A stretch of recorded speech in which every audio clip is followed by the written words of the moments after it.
If you're considering a move to Spokane from anywhere across the country, then this video is for you. I've had the opportunity to talk to and work with so many people who have made the move from other places to Spokane and purchased a home here. So I want to give you a succinct video full of the best practices that I've learned along the way that you need to know about. If you are new to the channel, I'm Haydn Halsted, your Spokane real estate resource. And let's be honest, moving sucks and is stressful, whether you're moving down the street or thousands of miles away. What I would love to know is if you've made the move recently to Spokane or you're looking to make the move, what are some of your biggest struggles that you faced or are currently facing? Put those down in the comments below. I'll respond to each and every one of you, and you'll see that someone else is probably having the same struggle that you're having. So this video and the long distance home buying process can be broken down into 4 steps: research, neighborhood selection, virtual showings, and the escrow period, all of which will be totally unique to you and your situation because no 2 transactions are the same. The research phase can start anywhere from a few months out all the way to 2 years out. I have clients that have reached out to me at all points in between. But the thing to note is that the further out that you are planning your move, the more likely it is that the market will drastically change from what it is today over the last few years. And over the last few years, we've seen that waiting hasn't played in most buyers' favors to this point, unless they avoided buying in March or April of 2022 at peak home prices and peak interest rates. This phase is where you are going to start doing the research online to try and figure out what Spokane is really like and what it's like to live here. You can watch videos just like mine, jump into Facebook groups, follow local Spokane Instagram accounts like Trending Northwest, Spokane Eats, or Spokane Playground, and of course, consult with friends, family, or if you're moving for a job, reach out to your new employer or coworkers to talk to them and get some advice. You want to talk to people that actually live in Spokane to get a sense from them. What are the areas they really like? What is their lifestyle like? What neighborhoods are the best for their price point that you're looking in? Should you rent? Where are the good schools, parks, restaurants, all of the above. But one of the best things you can do during this research phase is to head to my website and mess with the mortgage calculator to figure out what price range you're going to be in. You can easily type in how much down payment you expect to have and then Google what today's mortgage rate is and then adjust the home price until you find your comfortable monthly mortgage. You might have an ideal number in your head, but then you realize that the monthly payment doesn't afford you the lifestyle that you're looking for.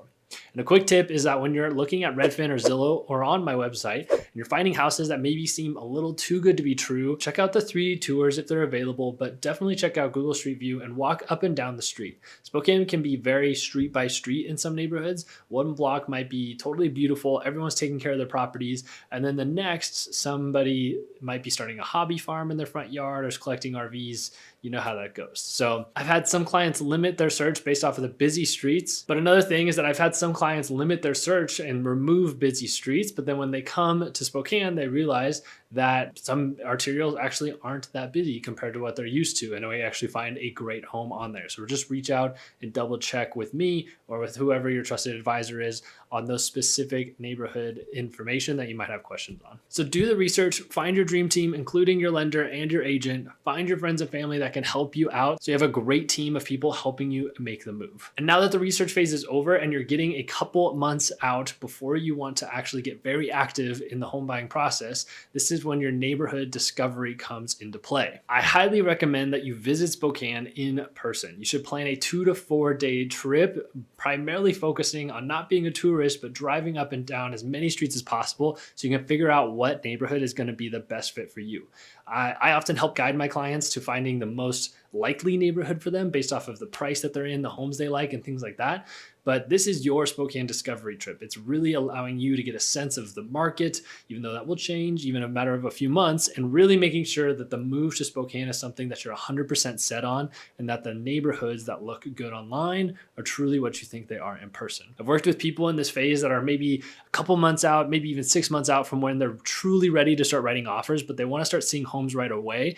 Realistically, you're probably not going to pull the trigger on a property during your discovery trip weekend, and that's totally fine. What you do really want to prioritize though is the neighborhood over finding the perfect home. And the goal here is to narrow the search to the best neighborhoods that match your want and needs and remove the neighborhoods that you just don't like. Sure, it would be great to visit your dream home in person or even look at a lot of homes because a lot of people feel that seeing homes in a neighborhood will help them eliminate that neighborhood. But I've just found that for most people, seeing houses prior to being 100% dialed in on your location can become exhausting and actually makes the home buying process a little less fun.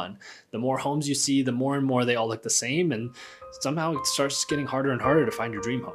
So the truth of the matter is, in a highly competitive market like it is right now when I'm filming this video, which maybe you're watching this at a different time, but right now it's extremely competitive.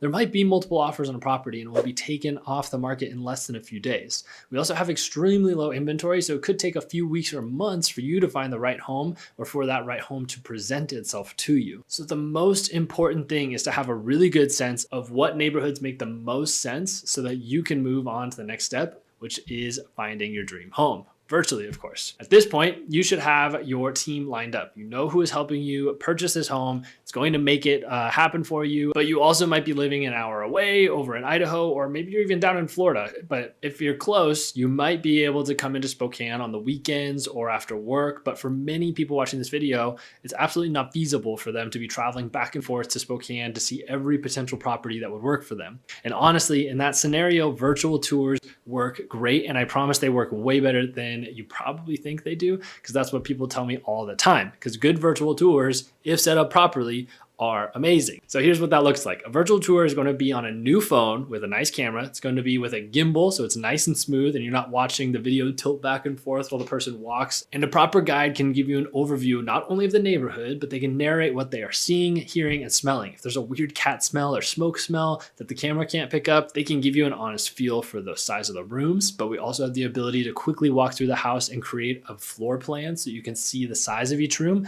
And lastly, the guide will film the last mile drive to the property so you can get a sense of the drive to the house and see the surrounding neighborhood properties as well. You're gonna have an honest pros and cons list of the property and know exactly what the tour guide is going through. So if you do see a home virtually that you like, here's what you should do. And again, especially in a market that's competitive like it is right now, more often than not, the best move is to put in an offer and plan to come out once the offer is accepted during the inspection period contingency, or even during the inspection itself. You will most likely have a 7 to 10 day inspection contingency period where you can get a full home inspection done, but you can also have a chance to grab a last minute flight, see the property in person while it's locked up, and attend the home inspection so you can ask questions while you're there.